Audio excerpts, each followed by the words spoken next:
Pandora का ढिंडोरा है, जरा धूम से निकले। इसमें ढिंडोरे के अलावा कुछ निकलेगा। एक हफ्ता हेडलाइंस, मारेंगे पकड़ेंगे हटो बचो के बाद क्या होना है, आज समझने की कोशिश करेंगे। ऑफशोर कंपनीज शजरे ममनुआ हैं या बदनाम? लूटा हुआ पैसा वापस लौट सकता है या नहीं? बड़ी खबर का मीडिया ट्रीटमेंट पाकिस्तान में कैसा रहा और आलमी मंजरनामे पे इससे किस शिद्दत का जल्जला आ सकता है, जानेंगे आज के प्रोग्राम में।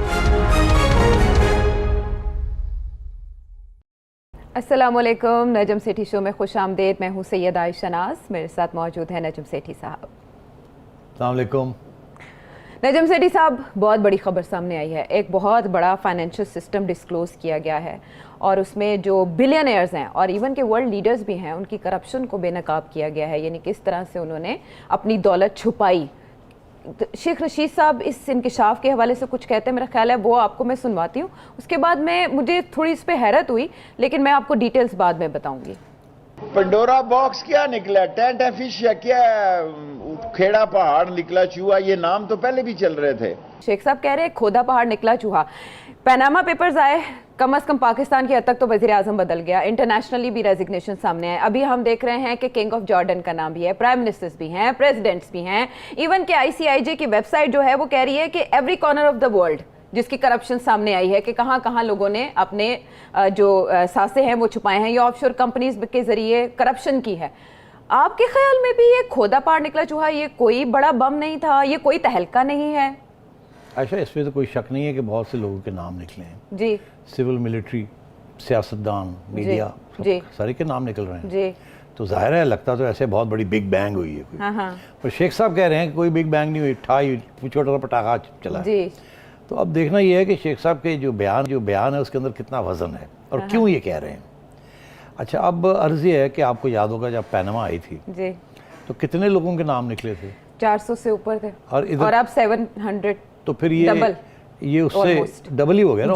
और फिर भी शेख साहब कह रहे हैं कि इसमें तो है ही कुछ नहीं जी। शायद वो कुछ और बहुत से लोग कुछ और एक्सपेक्ट कर रहे थे, वो नहीं हुआ तो फिर क्या एक्सपेक्ट कर रहे थे तुम्हारा ख्याल है? जैसे तब वजीर आजम बदल गया था, शायद ऑपोजिशन ये सोच रही थी, शायद कुछ मीडिया के लोग उम्मीद कर रहे थे कि कोई ऐसी कोई चीज निकले जी, तो वो तो हुई नहीं।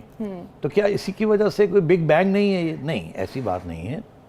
देखिए, पनामा के अंदर क्या हुआ था कि पनामा 2016 में आया जी। और 2017-18 तक सवाए एक नवाज शरीफ साहब के ख़िलाफ़ एक कार्रवाई शुरू होने के अलावा बाकी कुछ चीज़ निकली कुछ नहीं उसमें से। और उसके बाद क्या हुआ?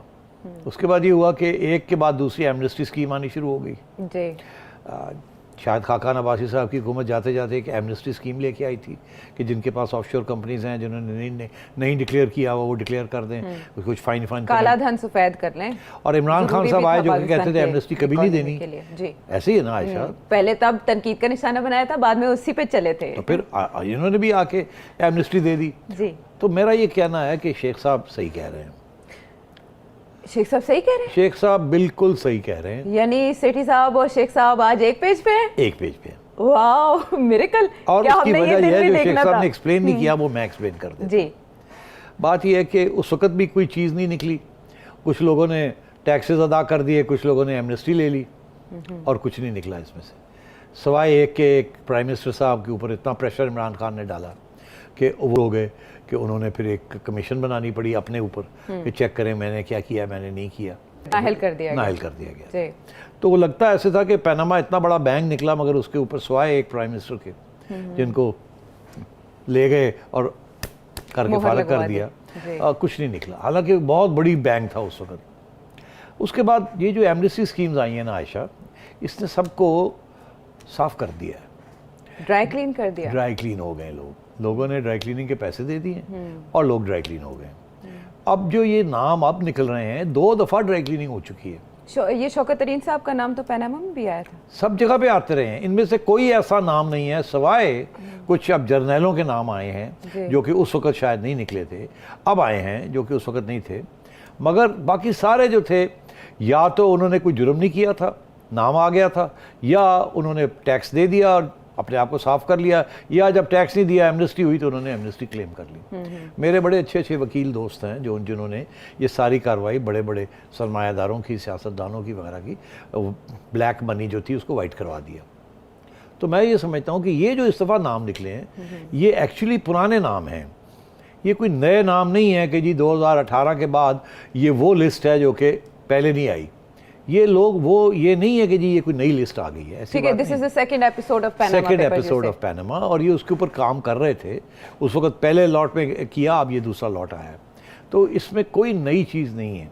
अलबत्ता ये मैं आपको बता दूं कि इसके बाद जो कार्रवाई होगी इसके ऊपर, उसका कोई अच्छा सेंसेशनल कोई नतीजा नहीं निकलेगा। पाकिस्तान की बात कर रहे हैं, वर्ल्ड वाइड बात? मैं पाकिस्तान की भी बात कर रहा हूँ और वर्ल्ड वाइड भी मैं आपको अच्छा। मैं बात कर रहा हूँ। अच्छा। और इसकी वजह बहुत सी हैं, जैसे मैंने एक्सप्लेन किया कि एमनेस्टी हो चुकी थी, और इनमें से सब लोग ये हैं एक ही बात कहेंगे कि हमने तो सब डिक्लेयर कर दिया, पहले कर दिया था, हमने तो कोई रोका नहीं। जो पार्लियामेंटेरियंस हैं इनमें से अगर कोई निकलेंगे वो ये कहेंगे कि हमने तो अपने इलेक्शन 18 की इलेक्शन के अंदर जो गोशवारे भरे थे उनके ऊपर डिक्लेयर कर दिया था सारा कुछ, बिकॉज उसके बगैर तो वो रह नहीं सकते थे जी। इसी तरह SCCP ने सबको ख़त लिखे थे जिनके नाम आ गए थे कि जी लिखिए, उसके बाद जिनके नाम नहीं भी आए थे उन्होंने भी SCCP को अपने सारा डिटेल भेज दिया।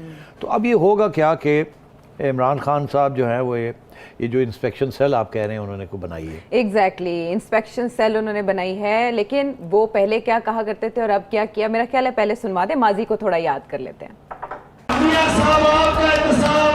सबसे पहले होगा, जितने भी तरीके से हम सबका इंतजाम करो। आज आपका जब तक इंतजाम नहीं होगा, ना आप रोक सकेंगे किसी को करप्शन से, ना टैक्स की चोरी से, ना मनी लॉन्ड्रिंग से, ना इलेक्शन कमीशन को झूठ बोलने से। नवाज शरीफ साहब, आपका एहतसाब सबसे पहले होगा, और वज़ीर-ए-आज़म जो अब वज़ीर-ए-आज़म है वो कह रहे हैं हमारा भी एहतसाब करें। अब जो नाम आए हैं, कुछ कह रहे हैं कि डिक्लेयर्ड हैं हमारी ऑफशोर कंपनीज, लेकिन फिर भी आपको लगता है कि एहतसाब हो पाएगा, सिलेक्टेड होगा या नहीं? कोई नहीं होगा। कमेटी जो बन गई, कमेटी बनेगी, कमेटी जो है वो उसका जॉब ये होगा कि ये 700 नाम जो हैं इसको कंपेयर करेंगे वो अपने SCCP के रिकॉर्ड के साथ और FBR के रिकॉर्ड के साथ, इनमें से कितने लोग हैं जिन्होंने डिक्लेयर कर दिया और वो केसेस ऑलरेडी जो हैं वो सेटल हो चुके हैं, और कितने हैं जिन्होंने SCCP को या FBR को नहीं डिक्लेयर किया। मेरा ये कहना है कि ये 5 या 10% से ज़्यादा नहीं होंगे। तो उनको नोटिस जाएंगे, अलबत्ता नोटिस सबको जा सकते हैं क्योंकि इनकम टैक्स वाले इतनी ताकीद नहीं करते, वो सभी को डाल देते हैं, फिर अपने अपने जवाब लोग दे देते हैं, वो कहते हैं हमने तो आपको पहले दे दिया था, ये देखे, वो ख़त्म हो जाती बात। जिनकी नहीं दी होती उनकी फिर वो कार्रवाई होती है। तो मैं ये समझता हूँ, इसीलिए मैं ये कह रहा हूँ कि ये इंस्पेक्शन सेल जो है ये कुछ भी नहीं निकलेगा। ख़ुसूसन जो PTI के अपने लोग हैं उनके ऊपर तो बिल्कुल ही कुछ नहीं निकलेगा, वो तो या डिले हो जाएगी इंक्वायरीज, या उनका भी यही निकलेगा कि हमने तो पहले डिक्लेयर कर दिए। जैसे फैसल वावड़ा साहब है, वो कहते हैं मैंने तो डिक्लेयर किया है सारा कुछ। अलीम साहब भी यही कह रहे हैं, सारे यही कहेंगे, शौकत तरीन भी ये कह रहे हैं, सब कुछ डिक्लेयर है। और बिजनेसमैन जो हैं वो भी 90% जो हैं वो भी यही कहेंगे कि हमने डिक्लेयर किया हुआ है। पहली बात तो ये है। तो इसलिए मैं ये समझता हूँ कि इंस्पेक्शन सेल जो है ये कोई भी इसकी कोई अच्छी ज़बरदस्त कारकर्दगी नहीं होगी। लेकिन इमरान खान साहब जब पैनामा पेपर्स आया ना, तो वो यही कहते थे कि एक बड़ी मिसाल है कि किस तरह गरीब लोगों का पैसा लूट के बाहर के मुल्कों में रखा जाता है। तो वो पुरअज़्म थे जब से इक़्तिदार में आए कि लूटा हुआ पैसा वो वापस लेकर आएंगे। पनामा के बाद अब पेंडोरा लीक्स भी आ गया, तो लूटा हुआ पैसा वापस आने के चांसेस हैं? देखिए यहाँ दो बातें हैं। पहली बात यह है कि लूटा हुआ पैसा है या नहीं लूटा हुआ पैसा, कौन सा लूटा हुआ है और कौन सा नहीं लूटा हुआ। दूसरा ये कि वापस कैसे लाएंगे, कानून के तहत लाएंगे या किसी नैब के ज़रिए कोई ब्रॉडशीट जैसी चीज़ हायर करके पैसा ढूंढेंगे, फिर इंक्वायरी करेंगे, फिर पिटिशन करेंगे वहाँ की हुकूमत को, फिर प्रूव करेंगे कि जी ये लूटा हुआ पैसा है। तो ये तो होने नहीं जा रहा। तो लूटा हुआ पैसा जो है वो तो वापस नहीं आ रहा। अच्छा। क्योंकि उसके लिए जिस किस्म की एविडेंस की ज़रूरत है वो एविडेंस आपने ब्रॉडशीट को देनी थी, और वहाँ आपने देखा क्या हुआ कि ब्रॉडशीट को आपने इतने अरब रुपए दे दिए, लेने के देने पड़ गए, और करोड़ों में पैसे मिले, और जो दिया आपने वो अरबों में दे दिया। तो इसलिए वो तो एक्सपेरिमेंट आपने करके देख लिया ना आयशा, कुछ नहीं होता। अब आइए आपके ये लूटा हुआ पैसा है या नहीं है, कितना लूटा हुआ है और कितना नहीं है। पुराने ज़माने में ये होता था, तो 20 साल पहले जब ये ऑफशोर कंपनीज बड़ी पॉपुलर हो रही थी, तो ऑफशोर से मुराद ये था इसका कि वो कंपनी जो कि मेन आइलैंड जो मेनलैंड है उसके बाहर किसी और सॉवरेंटी के अंदर उसको इनकॉर्पोरेट किया जाए। बरतानिया के बाहर ब्रिटिश वर्जिन आइलैंड्स हैं, फिर इधर सेशेल्स हैं, अमेरिका के इधर उधर आइलैंड्स हैं जिनकी अपनी सॉवरेंटी है। लोग क्या करते थे, वहाँ जाके कंपनी बनाते थे, क्योंकि वहाँ कंपनी बना के और वहाँ से कारोबार शुरू करते थे, और फिर कारोबार जो है वो मेनलैंड में करते थे, अमेरिका के अंदर, मेन अमेरिका में, या यूके के अंदर, या यूरोप के अंदर। अच्छा। कंपनी रजिस्टर कहीं होती थी, काम कहीं करती थी। ठीक है। जहाँ काम करती थी वहाँ वो टैक्सेस जो होते थे वहाँ के, वो टैक्स तो दे देती थी, मगर होता ये था कि कंपनी इसलिए बनाई जाती थी कि अगर खुदा न ख्वास्ता आपकी वफ़ात हो जाए तो वहाँ के कानून ये थे कि अगर कंपनी आपने यूके में बनाई हुई है तो जब आपकी वफ़ात होती है या आपकी ज़ात की आप फारग हो जाते हैं, आपके अपने नाम रहलत हो पे, जाती है, तो आपकी डेथ ड्यूटीज़ जो थी या इनहेरिटेंस टैक्स जो था वो कुछ 50% के करीब था। अच्छा। मतलब आपके पास 10 लाख रुपया है, आप काम कर रहे हैं, आप उड़ जाते हैं, अल्लाह को प्यारे हो जाते हैं। 10 लाख रुपया में से 5 लाख रुपया डेथ ड्यूटी लग जाती थी या इनहेरिटेंस टैक्स हो जाता, तो आपकी जो इनहेरिटेंस थी वो आधी हो जाती थी, रियासत ले जाती थी। ये ऑफशोर कंपनीज की ये फ़ायदा हुआ, एक तो ये कि ये कहीं दूर थी, इनके मालिक नज़र नहीं आते थे। दूसरा ये कि जो जब कोई बंदा जब फौत हो जाता था तो उसकी डेथ ड्यूटी कोई नहीं होती थी, बिकॉज इसकी रजिस्ट्री कहीं और हुई भी होती थी। ठीक है, वो मुल्क कर सकता था, वो वहाँ के कानून ऐसे थे हाँ। कि आपको डेथ ड्यूटी कोई नहीं पड़ेगी। ठीक है। कारोबार आप यूके में करते थे, कंपनी आपने ब्रिटिश वर्जिन आइलैंड में बनाई हुई थी, तो आपको कुछ हो भी जाए तो आपके पैसे बरकरार रहते थे वहाँ। अच्छा। दूसरी बात ये थी कि अगर आपके लूटे हुए पैसे हैं तो होता ये था कि इसके जो कंपनी जो थे, इसके 2 डायरेक्टर या 3 डायरेक्टर बनते थे, जिनके लिए आपको 200-300 पाउंड देने पड़ते थे। वो वहाँ के बशिंदे, लोकल्स वहाँ लोकल के उनके नाम पे कर देते थे। अच्छा। ताकि अगर कोई इंक्वायरी करे तो उनके नाम सामने फ्रंट पे वो हो, फ्रंट पे हो, उनके पीछे फिर आप होते थे, और सामने वो होते थे, उनके पीछे आप होते थे।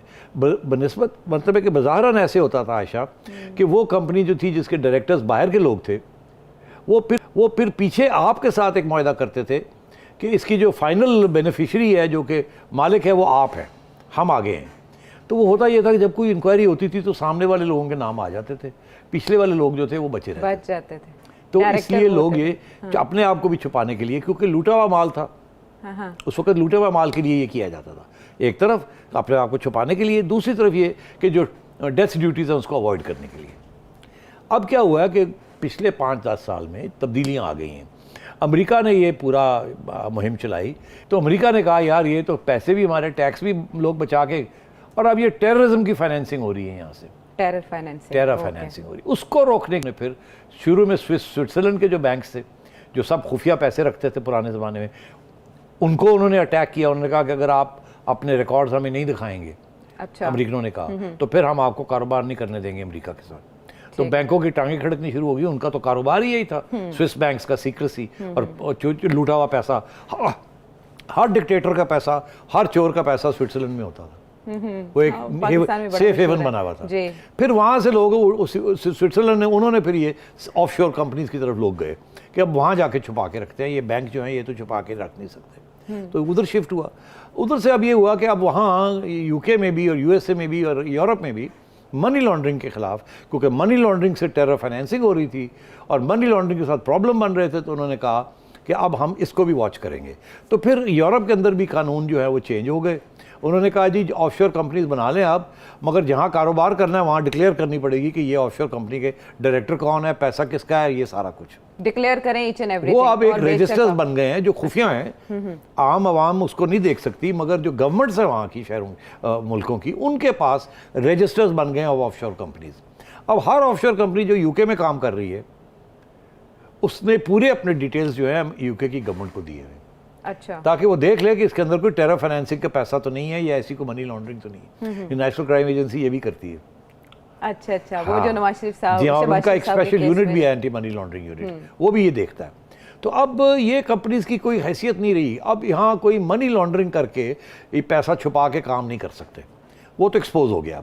अब लोगों ने क्या कहा कि अच्छा अब तो ये कोई इसमें कोई फ़ायदा कोई नहीं रहा, क्योंकि अब तो हर जगह पे मनी लॉन्ड्रिंग के खिलाफ जो है वो कार्रवाई हो रही है। तो अब क्या इसका फ़ायदा क्या रहा? अब फ़ायदा सिर्फ एक रह गया है, वो ये है कि वही जो मैंने कहा, डेथ ड्यूटीज़ और इनहेरिटेंस टैक्स, पहली बात। हाँ। दूसरी बात ये है कि पाकिस्तान का कानून आपको रोकता नहीं है कि अगर आपके पास वाइट मनी है जिसके ऊपर आपने टैक्स दिया हुआ है अगर आप वो बाहर ले जाना चाहें किसी कारोबार के लिए, तो आपका कानून यहाँ जो कि दुनिया का कानून है वो आपको इजाज़त देता है। जैसे आप कहते हैं फॉरेन इन्वेस्टमेंट को, आप कहते हैं पाकिस्तान में आए फॉरेन इन्वेस्टमेंट, जी ऐसा ही है। इसीलिए बाकी मुल्क भी कहते हैं आए फॉरेन इन्वेस्टमेंट। वो क्यों धन को आता रोकेंगे? देखिए, अगर आप उनके कहते लिए हैं भी कि जरूरी- बरतानिया के उनके लोग आके यहाँ economy इन्वेस्ट के करें, लिए। आयशा, जी अगर आप ये कहते हैं कि बरतानिया के, यूएसए के यहाँ आके इन्वेस्टमेंट करें, वो कहते हैं फिर आप भी अपने बशिंदों को इजाज़त दें कि वो आके यहाँ इन्वेस्ट करें। तो इसलिए दोनों को एक दूसरे को इजाज़त देनी पड़ती है। हमारे लोगों ने ये फ़ायदा उठाते हुए यहाँ से पैसा ले गए हैं बाहर, क्योंकि उनका ख्याल है यहाँ उतना महफूज नहीं है जितना बाहर है, या वहाँ ज़्यादा प्रॉफिट्स मिलती हैं, यहाँ नहीं, या वहाँ पॉलिसी हमें पता होती है अगले 5 साल क्या होना है, यहाँ तो ये नहीं पता होता अगले 2 रोज़ क्या हो जाना है। किसी वक्त फॉरेन करेंसी अकाउंट फ्रीज हो जाते हैं, किसी वक्त लॉकर्स के ऊपर रेड पड़नी शुरू हो जाती है, लॉकर्स फ्रीज होने शुरू हो जाते हैं। यहाँ तो कानून है ही नहीं, तो लोग फिर अपने पैसे को बचाने के लिए कुछ पैसा बाहर ले जाते हैं और इजाज़त के साथ वो पैसा बाहर जाता है। बाहर जाके कोई मनी लॉन्ड्रिंग नहीं है, आपकी प्रॉफिट्स में से जाता है, बाहर जाके आप उसको इन्वेस्ट करते हैं, आप वहाँ प्रॉफिट्स लेते हैं, जब प्रॉफिट्स लेते हैं वहाँ टैक्स देते हैं, ठीक है, और सब जो है ये अब क्लियर हो गया। अब इसके ऊपर ऑफशोर कंपनी रखने में कोई दिक्कत नहीं है, कोई उसमें ये इल्ज़ाम कि ये चोरों का है अब नहीं है। पुराने ज़माने में ये था जब आप मनी लॉन्ड्रिंग कर रहे थे, हुंडी के ज़रिए पैसे भेज रहे थे जिसका यहाँ कोई नामो निशान नहीं था, जिस पर टैक्स नहीं दिया होता। अब तो हुंडी शुंडी भी ख़त्म होती जा रही है, अब सारे बैंकिंग चैनल शुरू हो गए। और FATF जो है आयशा, वो यही गेम है। FATF ने ये सारा जो इलीगल एक्टिविटी थी उसको बंद कर दिया, इसके आगे बंद बांध हाँ, अब हमने सारे रास्ते लीगल रास्ते बन गए और उसके साथ सारी पूरी डिस्क्लोजर है। इसलिए ऑफशोर कंपनीज अब नाम से तो बुरी लगती हैं, मगर उसमें बदनामी अब कोई नहीं है, क्योंकि जितनी भी ऑफशोर कंपनीज हैं सारी अब डिक्लेयर्ड है। वो शेख साहब जो कह रहे हैं कि पहाड़ जो चूहा निकला, वो सही कह रहे हैं। ये जब इंक्वायरी होगी तो इसमें से गवर्नमेंट को कुछ भी नहीं मिलेगा।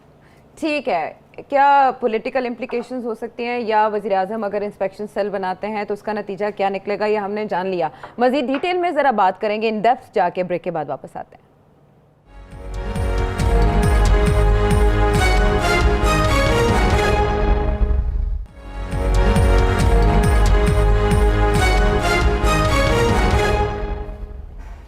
Welcome back to the show.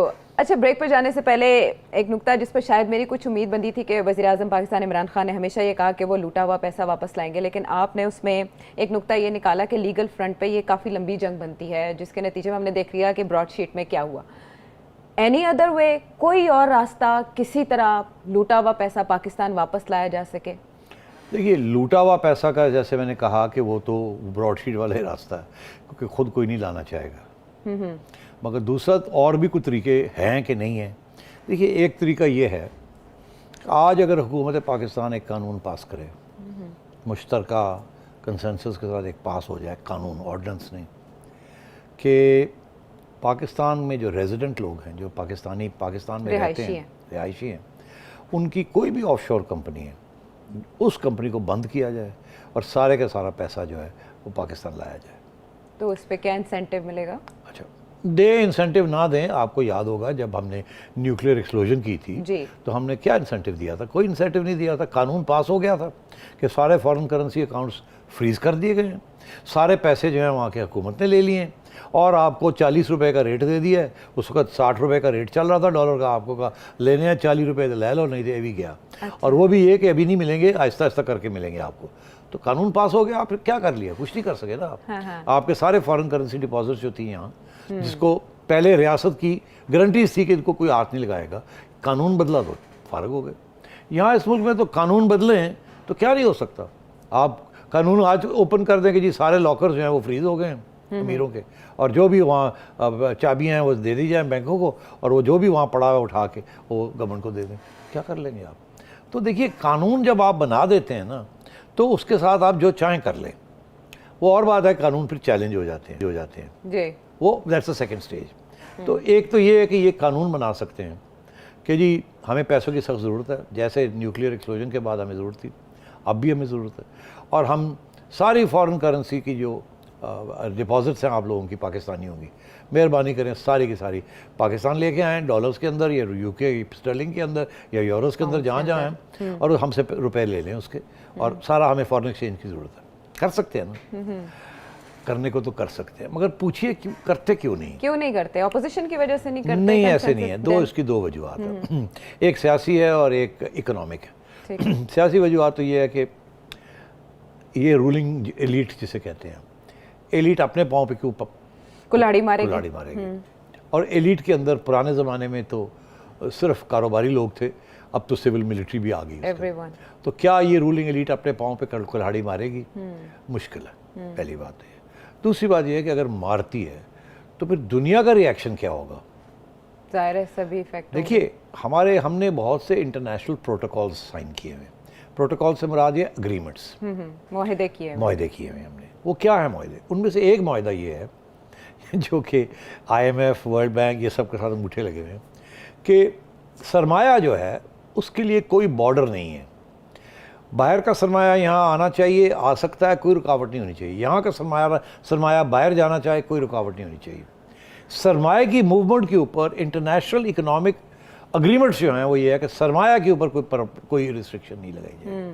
आप अगर सरमाया जो बाहर गया उसको वापस ले आएंगे, जो कि कानूनी तौर पे बाहर गया, और आप उसको वापस ले आएंगे, तो फिर दुनिया आपके साथ जो उन्होंने मुआहदे किए हैं वो तोड़ देगी और आपकी जो है एक किस्म के सैंक्शंस लग जाएंगे आपको। तो आप सरमाए के ऊपर, सरमाए की आमद जाने, ये आमद और रफ्त पे आप पाबंदी नहीं लगा सकते। आप जब आपने पुराने ज़माने में लगाई थी, लगाते थे पहले ज़माने में, अभी भी आपने देखा होगा थोड़ा बहुत ही लगता है कि जी आप बाहर जा रहे हैं, $10,000 से ज़्यादा नहीं ले जा सकते, लिखा है ये, मगर वो कैश में नहीं ले जा सकते ना, क्योंकि कैश में तो वैसे ही दुनिया की इकोनॉमी जो है वो मांगती नहीं, वो कहते कैश मत लेके आए, पता नहीं ये सही है या गलत है, जाली है या मनी लॉन्ड्रिंग हो रही है या नहीं। तो वो तो दुनिया आपको कुछ नहीं कहती कि आपने क्यों पाबंदी लगाई है। मगर अगर आप वैसे पाबंदी को लगा देंगे तो फिर वहाँ से भी पाबंदियाँ लग जाएंगी कि वहाँ से जो लोग पैसे पाकिस्तान भेजते हैं, रेमिटेंसेस, वो कहेंगे जी आप नहीं भेज सकते पाकिस्तान हमें नहीं आने देता तो हम भी नहीं जाने, फ्लो नहीं रहेगा। तो ये इंटरनेशनल मुआहदे हैं और उनको प्रोटेक्ट करने के लिए IMF, वर्ल्ड बैंक, ये सारे इंटरनेशनल इदारे बने हुए हैं ताकि कैपिटल फ्लोज फ्री हों। इसी तरीके के साथ आयशा, एक और बहुत बड़ी इंटरनेशनल इकोनॉमी की डेवलपमेंट है, उसे कहते हैं WTO, world trade organisation. World trade organisation का भी ये मौक़िफ़ है, फ़लसफ़ा, कि आपने जो इम्पोर्ट ड्यूटीज़ लगाई हुई हैं उनको कम से कम किया जाए ताकि हमारा माल आपको बिक सके और आपका माल हमें बिक सके, क्योंकि वो ज़्यादा बेचते हैं, हम कम बेचते हैं। तो ये उनके फ़ायदे में है कि उनका माल यहाँ ड्यूटी से थोड़ा कम ड्यूटीज़ हों। और ये WTO में बैठ के आप मुआहदे करते हैं कि हम 25% से ज़्यादा नहीं करेंगे, 10% से ज़्यादा नहीं करेंगे, इससे ज़्यादा नहीं करेंगे। जब आप ये बढ़ाते हैं, ठीक है, तो कुछ अरसे के लिए आप बढ़ा सकते हैं, मगर इसे परमानेंटली नहीं बढ़ा सकते, नहीं तो फिर वहाँ से रिएक्शन आ जाएगा कि आपने अमेरिका से जो माल आ रहा है यहाँ, उसके ऊपर आपने 50% टैक्स लगा दिया, तो फिर ठीक है, जो पाकिस्तान से माल आ रहा है हम भी लगाते हैं इसके ऊपर, ठीक है, तो ये फिर रेसिप्रोकल किस्म का डैमेज होना शुरू हो जाता है, फ़ायदा किसी का नहीं होता। तो इसलिए ये इंटरनेशनल एग्रीमेंट्स हैं कि जिस हद तक हो सके सरमाया जो है उसके ऊपर कोई पाबंदी नहीं होनी चाहिए।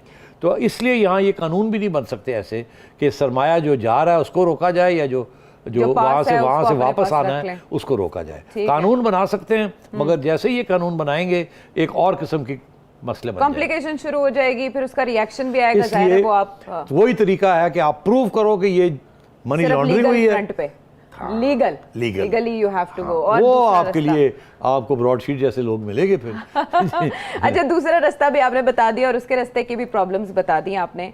अब जब ये खबर सामने आई है, इसको इंटरनेशनल मीडिया ट्रीट किया गया, आपको लगता है पाकिस्तान में शोर गुल ज़्यादा है, हम ज़्यादा एक्साइटेड हो गए? आपने देखा ग्लोबली क्या इस्तीफ़े आएंगे? जैसे पनामा के बाद आइसलैंड के वज़ीर-ए-आज़म का इस्तीफ़ा आ गया था, डेविड कैमरन तब वज़ीर-ए-आज़म थे, उनसे भी मुतालबा किया गया था, हालांकि उनकी ऑफशोर कंपनी नहीं थी। क्या रिएक्शन आ सकता है? मेरा ख्याल है ग्लोबली कोई ख़ास रिएक्शन नहीं आएगा। ये खबर बनी है और ये 2 दिन के बाद खबर ख़त्म हो जाएगी। वहाँ इतनी तवक्को भी नहीं थी, वो समझते हैं इसकी हैसियत क्या थी। हम इसको इतनी अच्छी तरह समझते नहीं।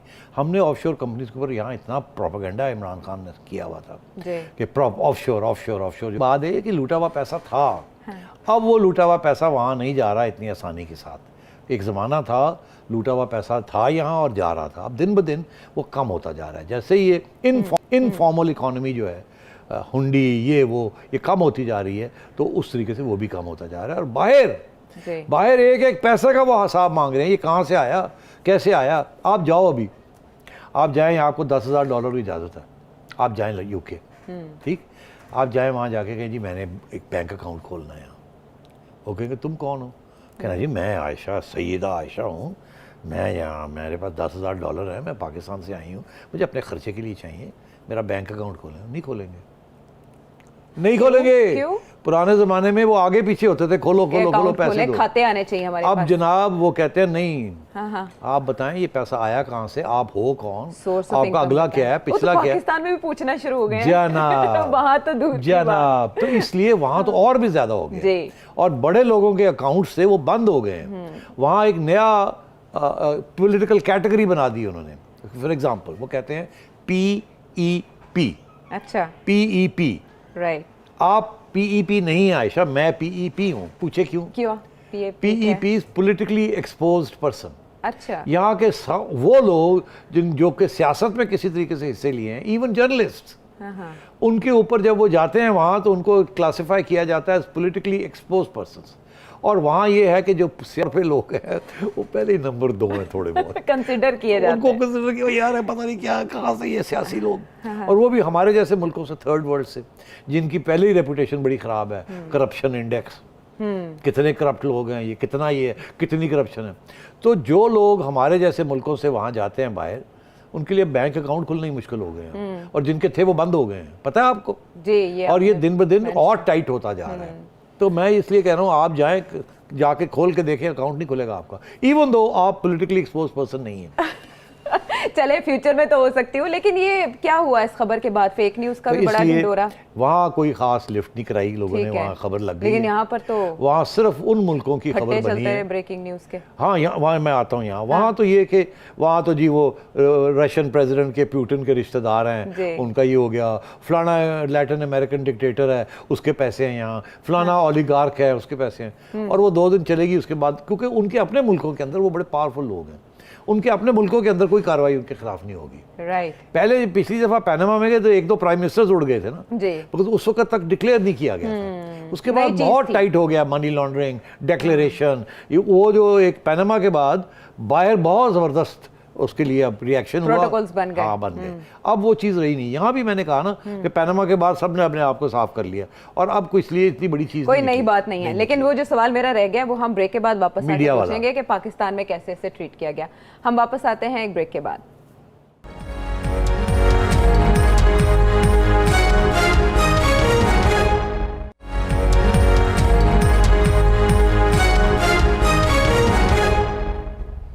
Welcome back to the show. कल जब ये खबर आई सभी मुंतजर थे कि बड़े बड़े नाम आएंगे, बड़े बड़े नाम आए या नहीं आए ये तो आपने बता दिया, लेकिन एक बड़ी दिलचस्प बात हुई जब फवाद चौधरी साहब ने कहा कि इत्तलात आ रही हैं कि मरियम नवाज साहिबा के जो साहबजादे हैं जुनैद सफदर, उनके नाम पे भी ऑफशोर कंपनीज हैं। अच्छा, उन्होंने ये ट्वीट किया, अभी तक डिलीट नहीं किया इत्तलात आखिरी जो आ रही हैं, लेकिन खबर फिर एक प्राइवेट चैनल ने भी चलाई, और कुछ इत्तलात ये हैं कि हमारे जो सरकारी इदारे हैं उसने भी चलाई। अलबत्ता उनकी जानिब से ये कहा जा रहा है कि वो फोटोशॉप है। आप इसको कैसे देखते हैं, इस ट्रीटमेंट को? ये फेक न्यूज़ के ज़ुमरे में आती है? ये बिल्कुल 100% फेक न्यूज़ है। PTV ने बिल्कुल ये ख़बर चलाई है, मैंने ख़ुद देखी है, और ये ख़बर जो है, लाइव ख़बर जो है, ये YouTube पे अवेलेबल है, जहाँ से ये रिमूव नहीं कर सकते, और ये इम्प्रूव भी नहीं कर सकेंगे कि ये रिग्ड है ये ख़बर, या ये फोटोशॉप है। फोटोशॉप तस्वीरों में होता है, लाइव वीडियो में मुश्किल हो जाता है, वो भी जब लोगों ने रिकॉर्ड करके रख ली हो। अब बात यह है कि अच्छी बात है कि PTV ने एक किस्म की माजरत कर ली है, या डिनाइल कर दिया, हमने तो किया ही नहीं। उन्होंने डिनाइल किया, एक निजी चैनल ने इस पे माजरत की, और वो भी मरियम नवाज साहिबा ने जब अपने ट्विटर पे उन्हें थ्रेट किया कानूनी कार्रवाई। अब हुआ ये कि ये कार्रवाई हुई, हाँ। फैसला हुआ था कि ये खबर चलानी है हमने। अच्छा। क्योंकि ये हुकूमत करती है ना, प्रोपेगेंडा, फेक न्यूज़ यहीं से शुरू होती है। उसके बाद क्या हुआ कि 1-2 ऐसी चैनल्स हैं जो कि जैसे कहते हैं ना, more loyal than the king, शाह से ज्यादा शाह के वफादार। एब्सोल्युटली। तो वो उन्होंने चला दी। जब वो चला दी तो मरियम ने जब देखा कि ये है तो उन्होंने थ्रेट कर दिया कि मैं सू करूंगी। अच्छा, अब बात ये है, इस मुल्क में सू करने से तो कुछ नहीं मिलता ना जी, लेकिन मगर ये जो चैनल है इसके खिलाफ, हाँ, इसके खिलाफ एक और चैनल के मालिक ने इनको लंदन में सू किया था जी। उनके बारे में इन्होंने बहुत सी बातें कह दी थी जो गलत थी, झूठ थी, फेक थी, और इनको अच्छे खासे वहाँ माफ़िया मांगनी पड़ी और जुर्माने देने पड़े। इसी तरह शहबाज शरीफ साहब के ख़िलाफ़ भी आपको पता है लोगों ने यहाँ प्राइम मिनिस्टर साहब ने और इल्ज़ाम लगा दिए, फिर डेली मेल में भी वहाँ आ गया, और शहबाज शरीफ साहब ने भी लंदन में जाके जी। अब हर बंदा लंदन में केस नहीं कर सकता, वहाँ कम से कम £500,000 लग जाते हैं। £500,000 आप अगर 250 से मल्टीप्लाई करें तो आपको पता लग जाएगा कितने करोड़ रुपए लगते हैं एक केस करने के लिए। मगर जिनके पास पैसे हैं वो केस करके, केस जीत के, और ये पैसे रिकवर भी कर लेते हैं, बिकॉज पेनल्टी लग जाती है। पड़ जाती है उनको। जी। तो अब बात ये है कि हर बंदा नहीं कर सकता, मगर मरियम नवाज कर सकती है, और वो जो साहब हैं जिन्होंने पहले सू किया था वो भी कर सकते थे, और शहबाज शरीफ साहब भी कर सकते हैं। कहीं उनका भी नाम और आ रहा ये जो चैनल है ये लंदन में दिखाए जाते हैं। अच्छा। क्योंकि ज्यूरिसडिक्शन फिर वहाँ की हो जाती है, या तो ना कि ये वहाँ दिखाया ना जाए, तो आप कह सकते हैं नहीं जी ये तो वहाँ दिखाया नहीं गया, तो यहाँ केस क्यों कर रहे हैं मेरे। ठीक है, ऑफकॉम वहाँ मॉनिटर कर रहा होता है बाकायदा इस पर मगर पहले वो भी केस। हाँ, अब वो क्योंकि ये चैनल्स लगते हैं वहाँ, इनकी वहाँ ट्रांसमिशंस होती हैं। तो पाकिस्तानी बड़ी तादाद है वहाँ हाँ, पे, तो concerned फिर है। ये भुगतना पड़ता है जी। कि अगर आपके खिलाफ या मेरे खिलाफ ये झूठ बोले तो हम तो नहीं इनको लंदन में टकड़ सकते ना, हमारे पास तो पैसे नहीं है अदालतों में जाने के। तो ये कहते हैं गल देखी जाएगी, कर दो जो करना है। हाँ। मगर जब ये इधर हाथ डालते हैं तो फिर अब प्रूव हो गया कि जब वापस काउंटर होता है, जिनके पास पैसे होते हैं, तो फिर ये खड़े नहीं हो सकते। खड़े नहीं। अब जैसे ही मरियम ने धमकी दी तो यहाँ पसूड़ी पे आ गई, अब क्या होगा। तो चैनल वालों ने कहना शुरू कर दिया हमने तो पीटीवी से सुना, हमें नहीं पता था, वो तो पीटीवी कह रहा था, वो तो ट्वीट किया था फवाद उन्होंने किया, अब तो वो खबर दे रहे थे। हालांकि खबर देना एक बात होती है और उसकी हिमायत करना दूसरी बात होती है। तो खबर देना भी, झूठी खबर देना भी प्रॉब्लम है। ये नहीं कि जी आयशा ने कहा था तो मैंने कह दिया, ना ना ना, कानून ये कहता है आयशा ने कहा था, आपको चेक करना चाहिए था ये सही है ये गलत है।